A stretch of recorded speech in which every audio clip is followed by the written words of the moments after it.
Capítulo 1. O Curral da Morte. Eles não vieram para prender ninguém.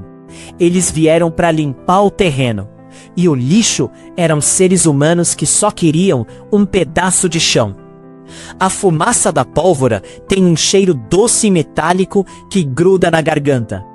Naquela madrugada de 9 de agosto de 1995, em Corumbiara, no interior de Rondônia, esse cheiro se misturou ao orvalho frio da manhã e ao aroma de café fraco que as famílias de sem terra mal tinham começado a passar. O som não foi de sirene. Foi o rufar rítmico de hélices de helicópteros rasgando o céu ainda escuro. Um barulho que faz o chão vibrar e o estômago encolher. Quem estava lá diz que parecia cena de guerra, daquelas que a gente vê no cinema contra inimigos estrangeiros. Só que o inimigo, ali, era gente que dormia em barraco de lona preta. Entre o pânico e os gritos, uma imagem ficou congelada no tempo, como uma fotografia borrada de sangue que o Estado brasileiro tentou queimar. Vanessa dos Santos, uma menina de apenas 7 anos. Tenta visualizar uma criança de cabelos pretos desalinhados, vestindo uma camiseta de algodão, encardida de terra, de tanto brincar de casinha com gravetos, na entrada do barraco. Vanessa não entendia de reforma agrária. Ela não entendia de latifúndio, ou de mandados de reintegração de posse. Ela só entendia o medo. No meio do caos, Vanessa foi agarrada, não para ser protegida, mas para servir de escudo humano, um dos sem terra. No desespero cego de quem vê um fuzil apontado para o peito, usou o corpo franzino da menina para tentar frear as balas da polícia militar. Mas a PM de Rondônia, naquela manhã, não estava ali para negociar reféns. O capitão José de Melo, um homem de 40 e poucos anos, de farda impecável e olhos que pareciam 2 pedras de gelo, não deu a ordem de cessar fogo. Pelo contrário, o som que se ouviu em seguida foi um estalo seco, curto, definitivo. Uma bala de fuzil atravessou o corpo da Vanessa pelas costas. Ela não gritou. O impacto de um projétil militar em uma criança de 7 anos não deixa espaço para o grito. Ele simplesmente apaga a vida. Vanessa caiu no barro, e o Estado ali assinava sua primeira sentença de barbárie. Mas o horror estava só começando, e ele tinha um palco escolhido: o curral da fazenda Santa Helena. Você sabe o que é um curral, né? Lugar de bicho, de gado, de cheiro de esterco.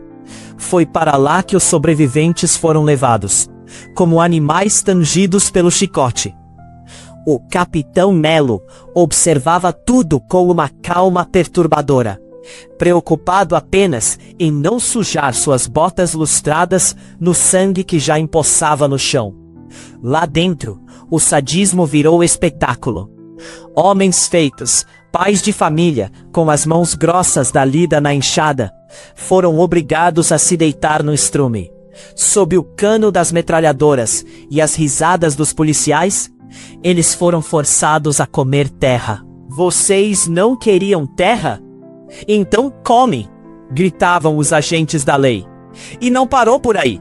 Relatos que o tribunal tentou abafar contam que alguns trabalhadores foram obrigados a mastigar pedaços de suas próprias orelhas, decepadas à faca por policiais que pareciam estar se divertindo em um churrasco de domingo. Enquanto o sadismo corria solto, um objeto jazia esquecido no barro, pisoteado por coturnos e manchado de lama. Era um apito de prata, um objeto simples, mas que pertencia a Hélio Pereira, o líder do acampamento. Hélio usava aquele apito para organizar as famílias, para avisar da hora da comida, para manter a ordem e a paz entre gente que a mídia insistia em chamar de bando de baderneiros. O apito estava mudo. enterrado na mesma terra que Vanessa agora adubava com seu sangue inocente. Você consegue sentir o nível de desumanização? A gente está falando de agentes pagos pelo seu imposto, usando fardas que deveriam simbolizar proteção, agindo com a crueldade de um cartel de drogas. O Capitão Melo não via cidadãos ali. Ele via obstáculos para o lucro dos poderosos da região.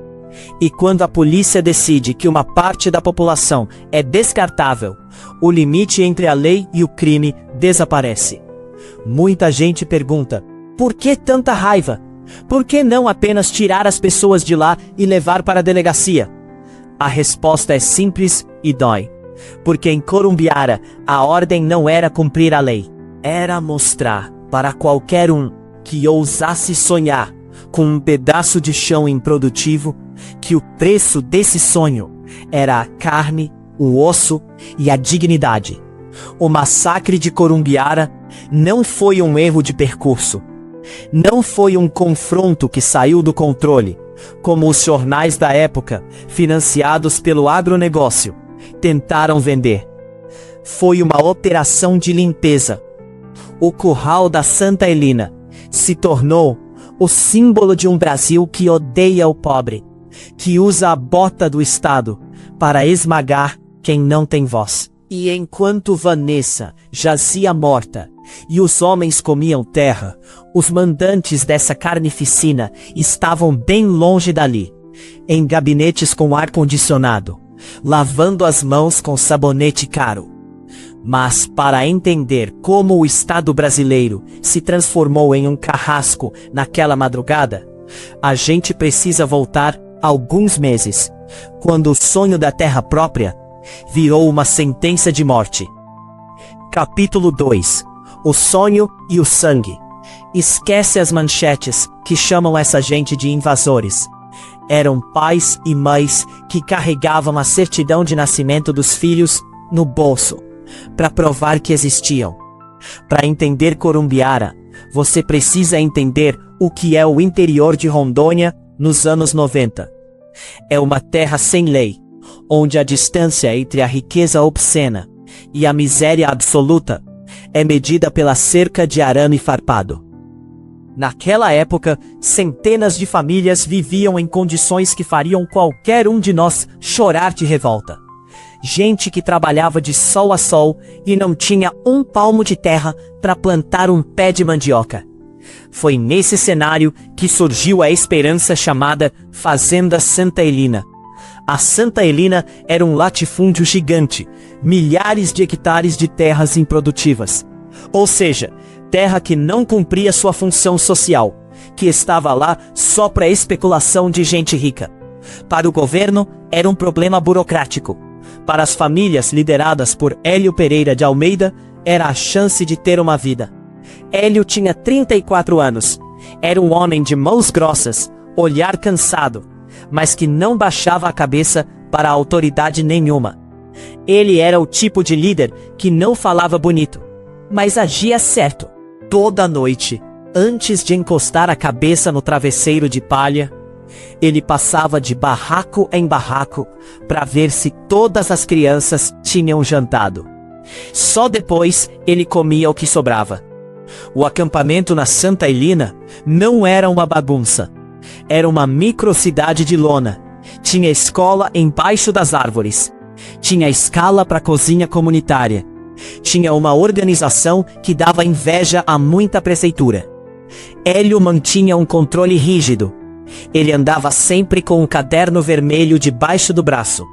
Ali, ele anotava o nome de cada pessoa que entrava no acampamento. Ele sabia quem era quem. E mais importante, ele tentava identificar os infiltrados. Porque Hélio não era bobo. Ele sabia que o sistema estava de olho neles. Do outro lado da cerca, o clima era bem diferente. Antenor Duarte, o dono da fazenda, um homem de 60 anos que vestia linho caro e mantinha as unhas sempre feitas, via aquela movimentação como uma ofensa pessoal. Antenor era o retrato da elite agrária sociopata. Ele não via seres humanos sob as lonas pretas. Ele via uma praga que precisava ser exterminada para não desvalorizar seu patrimônio. Antenor bebia seu café coado em xícara de porcelana enquanto lia os jornais locais, jornais que ele mesmo ajudava a financiar, e via as matérias pintando Hélio e seus companheiros como guerrilheiros perigosos, armados até os dentes, prontos para instaurar o caos no estado. A verdade, a guerrilha de Hélio era armada com foices cegas e a vontade de trabalhar. Mas a narrativa da mídia já estava preparando o terreno. Quando você convence a opinião pública de que o outro não é humano, você ganha licença para matar. E Antenor Duarte sabia disso muito bem. Ele não queria apenas a reintegração de posse. Ele queria a aniquilação. Hélio, no seu otimismo de trabalhador, acreditava na justiça. Ele achava que, se mostrassem que a terra era improdutiva e que eles eram gente de bem, o INCRA interviria e tudo se resolveria no papel. Doce ilusão.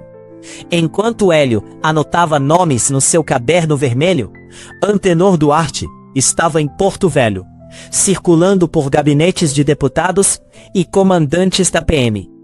O acerto estava sendo feito. O preço da vida de um sem-terra em Rondônia naquela época era mais barato que uma saca de soja. A tensão no acampamento crescia a cada dia. Helicópteros da polícia começaram a fazer voos rasantes, assustando as crianças e rasgando as lonas dos barracos com o deslocamento de ar. Era guerra psicológica. Mas as famílias resistiam. Elas acreditavam que o Estado, no fim das contas, seguiria a Constituição. Eles não percebiam que em Corumbiara, a Constituição era um papel usado para limpar a bota dos jagunços. O caderno vermelho de Hélio começou a registrar presenças estranhas. Homens que não tinham mãos de agricultor, que faziam perguntas demais sobre a segurança do acampamento, que observavam as entradas e saídas. Eram os olhos do Capitão Melo e de Antenor Duarte lá dentro.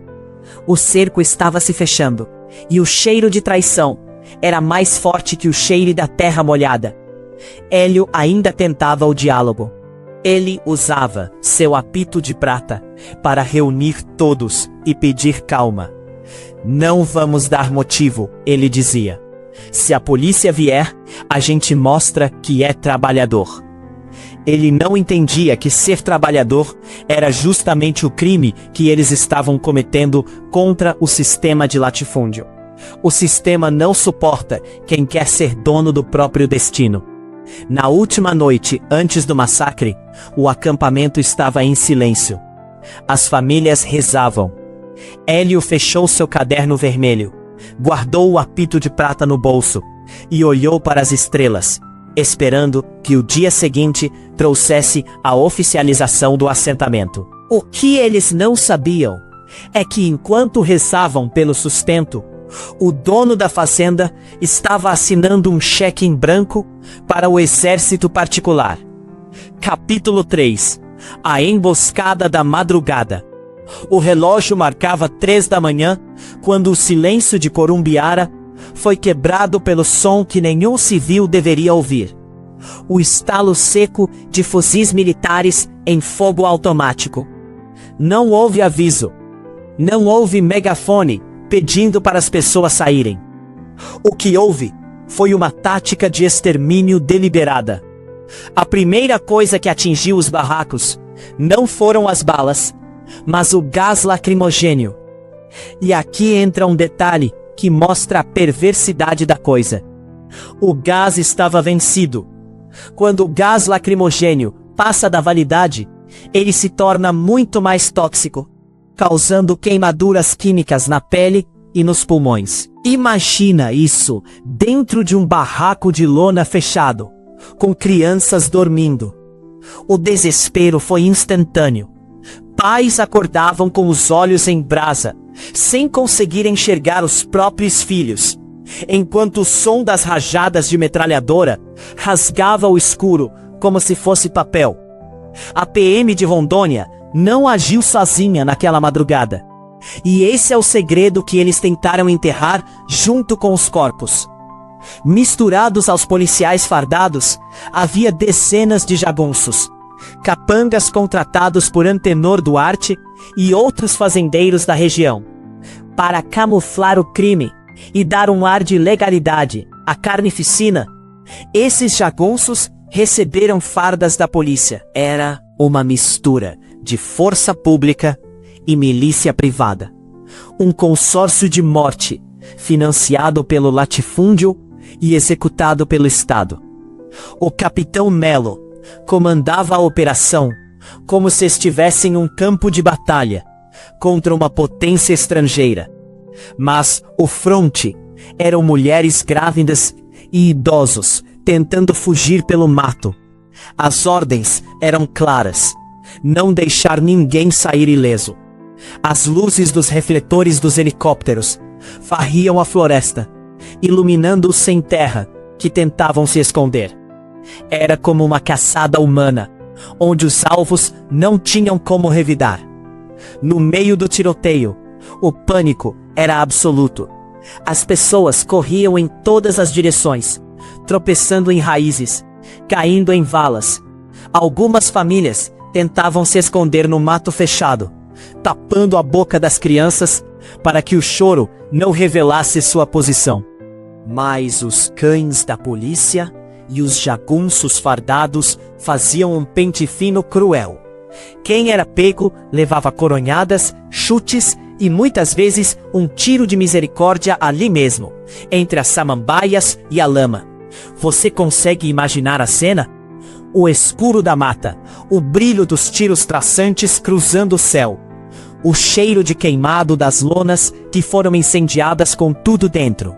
Muitos perderam os poucos documentos que tinham, as fotos de família, a única certidão de nascimento que provava que aquele filho existia.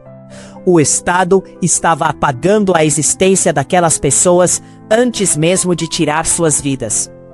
Hélio Pereira tentava desesperadamente manter o controle. Ele soprava seu apito de prata, um som agudo que tentava furar o barulho das explosões e dos gritos, tentando guiar as pessoas para uma saída segura. Mas o som do apito só serviu para mostrar aos atiradores onde o líder estava. Hélio se tornou o alvo principal. Ele viu amigos de longa data serem abatidos como gado. Ele viu a covardia de homens fardados atirando pelas costas de quem corria. A farsa do confronto começou a ser montada ali mesmo, sob o manto da noite. Policiais e jagunços plantavam armas velhas e enferrujadas perto dos corpos dos trabalhadores mortos. Precisavam fabricar a prova de que houve resistência, de que a polícia apenas revidou. Mas como revidar contra pessoas que estavam dormindo? Como alegar legítima defesa contra uma criança de 7 anos como a Vanessa? A eficiência do ataque foi cirúrgica. Eles cercaram o acampamento de forma que a única saída levasse direto para o curral da fazenda. A armadilha que já estava preparada. Quem não morreu no mato foi empurrado para o centro da tortura que descrevemos no começo. O plano era perfeito: aterrorizar, torturar e eliminar as lideranças. Enquanto o sol começava a dar os primeiros sinais no horizonte, revelando a fumaça negra que subia dos barracos destruídos, o cenário era de um campo de extermínio. O chão estava forrado de cápsulas de fuzil 7.62, munição de guerra usada contra civis. O silêncio que se seguiu ao cessar-fogo era ainda mais assustador que o barulho dos tiros. Era o silêncio da morte e da derrota. Só que quando o sol nasceu, os corpos no chão não eram o maior problema dos executores. O problema era quem ainda estava vivo para contar a verdade. Capítulo 4. A máquina de limpeza. Você acredita em coincidência? Porque em Corumbiara, as provas principais sumiram com uma precisão que só quem conhece o sistema por dentro consegue ter. Quando a poeira baixou e o som dos helicópteros virou apenas um zumbido distante, começou uma operação muito mais silenciosa e eficiente do que o massacre em si: a limpeza da cena. O que você precisa entender é que, em um crime cometido pelo Estado, o perito e o assassino muitas vezes bebem do mesmo café no quartel. Nas primeiras 48 horas, após o sangue banhar o chão da fazenda Santa Helena, o cenário foi adulterado de um jeito que beira o amadorismo cínico, mas que funciona perfeitamente para o papel oficial. Corpos foram movidos de lugar. Sim, mortos não caminham, mas em Corumbiara eles andaram dezenas de metros para que a posição final sugerisse um confronto e não uma execução pelas costas. Cápsulas de fuzil 7.62, munição pesada que só a polícia e o exército deveriam operar, sumiram como se tivessem evaporado no calor de Rondônia. No lugar delas, apareceram espingardas velhas e enferrujadas, nas mãos de trabalhadores que já estavam frios. A versão oficial da Polícia Militar, assinada com o peso da autoridade, dizia: "Fomos recebidos a tiros e apenas revidamos." É o clássico roteiro da impunidade, que a gente ouve até hoje em qualquer periferia do Brasil. Mas as contas não fecham. Como é que um confronto termina com dezenas de mortos de um lado e apenas ferimentos leves do outro? Como é que uma troca de tiros resulta em crianças com tiros na nuca? A resposta é simples: não foi um confronto, foi um abate. E para que esse abate não virasse uma condenação internacional, a máquina de limpeza entrou em ação. Delegados e peritos locais chegaram ao acampamento não para investigar, mas para validar a mentira. Testemunhas-chave, aquelas que viram o rosto dos jagunços fardados, começaram a sumir ou a serem convencidas a mudar o depoimento sob a mira de pistolas que não tinham registro. O medo é a ferramenta de perícia mais eficaz que existe no interior deste país. Se você abre a boca para falar a verdade, a próxima cova já está cavada. Houve um esforço coordenado para desumanizar as vítimas, antes mesmo do laudo cadavérico sair. Enquanto os corpos ainda estavam sendo empilhados como lenha, a narrativa nos jornais locais já estava pronta. Eram guerrilheiros, invasores perigosos, ameaças à ordem.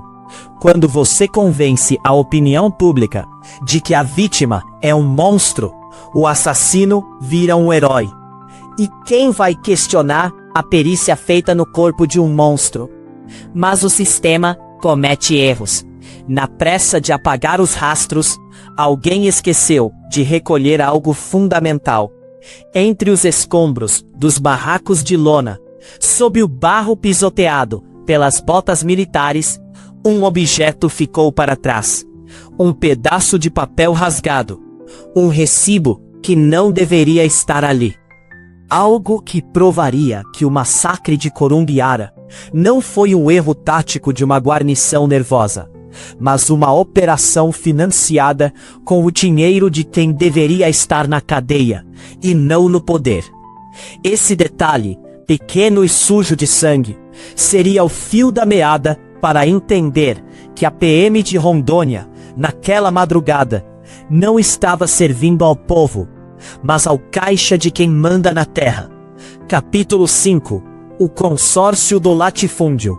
A gente sempre ouviu que foi um confronto espontâneo, mas a verdade é que Corumbiara foi uma operação comercial, paga e assinada pela elite da região. Para o sistema, a vida de um sem-terra custa menos que uma saca de soja. E naquele agosto de 1995, o preço da limpeza foi devidamente tabelado. O que aconteceu na fazenda Santa Helena não foi um surto de violência policial. foi um serviço terceirizado. Documentos que o tempo tentou enterrar revelam que fazendeiros da região, liderados pela figura de Antenor Duarte, o dono daquelas terras improdutivas, organizaram o que podemos chamar de Sindicato do Extermínio. Eles fizeram uma vaquinha, literalmente. Dinheiro vivo circulou entre as mãos de grandes latifundiários para pagar as diárias extras, a alimentação e, o mais grave, a munição dos policiais militares que participaram da ação. Você entende a gravidade disso? O imposto que você paga mantém a farda, mas o dinheiro do fazendeiro comprou a bala que matou a Vanessa. O capitão José de Mello não agiu por ideologia. Ele agiu por contrato. A elite agrária de Rondônia via o acampamento de Hélio Pereira como um tumor que precisava ser extraído, antes que a moda de pedir terra se espalhasse. E para garantir que o serviço fosse bem feito, eles não confiaram apenas na polícia. Jagunços profissionais, homens que matam por profissão, foram vestidos com fardas da PN. Eles receberam o fardamento oficial dentro das fazendas vizinhas, transformando o Estado em uma milícia privada, a serviço do latifúndio. E a mídia? A mídia local desempenhou o papel de assessoria de imprensa do crime. Enquanto as famílias eram torturadas, as rádios e jornais, financiados por esses mesmos fazendeiros, pintavam os mortos como guerrilheiros treinados. Eles criaram o clima de terror necessário para que a classe média da cidade aplaudisse a barbárie. Tem que matar mesmo, diziam os locutores, enquanto o sangue ainda estava quente no curral da morte. É uma técnica velha, mas que nunca falha. Você cria o inimigo, gera o medo e depois oferece o massacre como solução. A conexão política era o escudo final. As ordens para a reintegração de posse, que na verdade foi uma execução coletiva, desceram de gabinetes com ar-condicionado em Porto Velho. Políticos que recebiam doações de campanha de Antenor Duarte pressionavam o comando da PM para resolver o problema de Corumbiara, de uma vez por todas. O resolver era o código para o que você já sabe. Não havia interesse em justiça, havia interesse em lucro. Terra parada é dinheiro parado. E gente pobre em cima da terra é prejuízo. O que eles não contavam é que o silêncio comprado tem prazo de validade. Por mais que você controle a perícia, o delegado e o jornal, você não consegue controlar a memória de quem sobreviveu. E a pergunta que ninguém quer responder até hoje, porque a resposta derrubaria governos e arruinaria fortunas, é: quem foi o figurão, o nome acima de Antenor Duarte, que deu a ordem final para o capitão Mello não deixar sobreviventes? Quem foi que autorizou que o Estado brasileiro se tornasse oficialmente um matador de aluguel? Capítulo 6. O apito que se calou. Agora eu preciso que você respire fundo, porque o que aconteceu no final daquela manhã não foi segurança pública. Foi um ritual de sadismo que o Brasil tentou apagar da história. Quando a resistência dos trabalhadores foi quebrada e o acampamento virou um cemitério a céu aberto, o capitão José de Mello decidiu que precisava de um troféu. E o troféu tinha nome: Hélio Pereira de Almeida. Hélio, o homem que carregava a esperança de centenas de famílias no caderno vermelho, foi caçado como um animal. Ele não morreu no tiroteio. Ele foi capturado vivo. O que se seguiu foi um espetáculo de horrores que nenhum tribunal teve a coragem de descrever por inteiro. Hélio foi levado para a frente dos sobreviventes, que estavam ajoelhados no barro, obrigados a assistir à destruição de seu líder. Os policiais, rindo e trocando piadas sobre a reforma agrária que estavam fazendo, começaram a torturá-lo. Quebraram seus dentes com a coronha dos fuzis. Cortaram pedaços de seu corpo enquanto ele ainda respirava. Mas o sadismo tinha um alvo específico. Lembra do apito de prata? Aquele detalhe que pareceu apenas um objeto perdido do primeiro capítulo? Pois é, o apito que ele usava para organizar as famílias, para manter a paz e a ordem no acampamento, foi transformado em um instrumento de humilhação final. Antes de disparar o tiro de misericórdia, o capitão Melo pegou o apito e o esmagou contra o rosto de Hélio, enfiando o metal na carne e nos ossos do homem que ousou sonhar. Era o símbolo claro. A ordem do povo estava sendo calada pela bota do Estado. Mas no meio dessa barbárie, o sistema deixou uma ponta solta. O caderno vermelho. Aquele caderno onde Hélio anotava quem entrava e saía do acampamento. Os policiais acharam que tinham destruído tudo. Mas o caderno foi recuperado por um sobrevivente que o escondeu sob o corpo de um morto. E o que tinha ali não eram planos de guerrilha. Eram nomes. Nomes de policiais militares que frequentavam a fazenda Santa Helena semanas antes do massacre.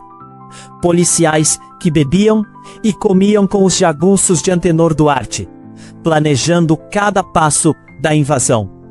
O caderno provava que a inteligência da PM não estava monitorando criminosos. Estava coordenando um crime com os futuros executores. A execução de Hélio, a queima-roupa, após ser torturado na frente de crianças e idosos, foi o ponto final de um sonho e o ponto de partida de uma farsa judicial. O capitão Melo olhou para os sobreviventes e disse que aquilo era o que acontecia com quem desafiava a autoridade. Ele não estava falando da autoridade da lei, mas da autoridade do dinheiro. O apito de prata, agora um pedaço de metal retorcido e ensanguentado, caiu no barro de Corumbiara, como o testamento de um país que prefere matar seus filhos a dividir seu chão. A justiça, meses depois, olhou nos olhos desses assassinos fardados.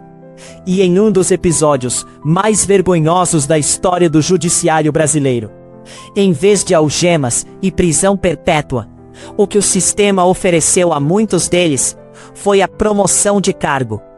O sangue de Hélio e Vanessa serviu de degrau para carreiras militares bem-sucedidas. O silêncio que se abateu sobre a Santa Helena não foi o silêncio do respeito, foi o silêncio da cumplicidade. Capítulo 7. O silêncio das cinzas. 29 anos depois, o cheiro de pólvora sumiu da fazenda Santa Helena, mas o cheiro de impunidade ainda empesta o ar de Rondônia. Se você for até lá hoje, vai encontrar uma terra que ainda sangra em silêncio. O que o Estado brasileiro fez em Corumbiara não foi um erro de percurso.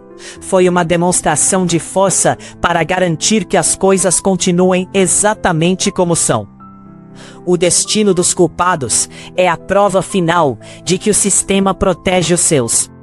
O capitão José de Melo, o homem que comandou o sadismo no curral, foi condenado sim, mas a justiça brasileira é mãe para quem usa farda. Ele cumpriu apenas uma fração da pena em regime aberto e continuou recebendo seus proventos do Estado, aposentado com o dinheiro dos seus impostos, vivendo uma vida tranquila, enquanto as famílias das vítimas ainda lutam para conseguir um pedaço de chão para enterrar seus mortos. Antenor Duarte, o mandante invisível, o homem que assinou o cheque para a munição, nunca sentou no banco dos réus. Morreu próspero, respeitado pela sociedade e com suas terras intocadas. E os sobreviventes? Eles carregam um trauma geracional que não cura. Existem filhos de Corumbiara que hoje são adultos e que ainda entram em pânico ao ouvir o som de um helicóptero. O Estado brasileiro deve uma vida a Vanessa dos Santos. O que o governo diz para uma criança de 7 anos executada pelas costas por quem deveria protegê-la? A resposta é o vazio. Não houve pedido de desculpas oficial que trouxesse justiça real. Houve apenas o esquecimento forçado. A fazenda Santa Helena foi parcialmente assentada anos depois, mas o preço foi alto demais. Cada palmo de terra ali tem o DNA de alguém que foi torturado. A verdade sobre Corumbiara não está nos processos arquivados em prateleiras empoeiradas, onde juízes e promotores fizeram vista grossa para as provas plantadas e para o caderno vermelho de Hélio. A verdade está no silêncio daquela terra, esperando que a gente tenha coragem de não esquecer. Eu quero que você pare um segundo e pense. Eu quero que você comente aqui embaixo. Se esse massacre tivesse acontecido em um condomínio de luxo em São Paulo ou no Rio de Janeiro, se em vez de sem terra, as vítimas fossem herdeiros de grandes fortunas, o desfecho seria o mesmo? Os assassinos seriam promovidos ou estariam apodrecendo na cadeia? Ou será que a cor do sangue e a classe social mudam o peso da lei neste país? A impunidade em Corumbiara é o combustível para o próximo massacre, porque enquanto o sistema souber que pode matar, limpar a cena e sair com uma aposentadoria integral, a bota vai continuar descendo sobre quem não tem voz. O apito de Hélio se calou, mas o grito de quem ficou ainda ecoa em cada injustiça que a gente vê no noticiário. A história de Corumbiara termina aqui, mas a ferida que ela abriu no Brasil continua aberta, exposta, esperando que a próxima madrugada traga algo diferente do som dos fuzis. Mas a verdade é que o sistema nunca dorme, e ele ainda está com o dedo no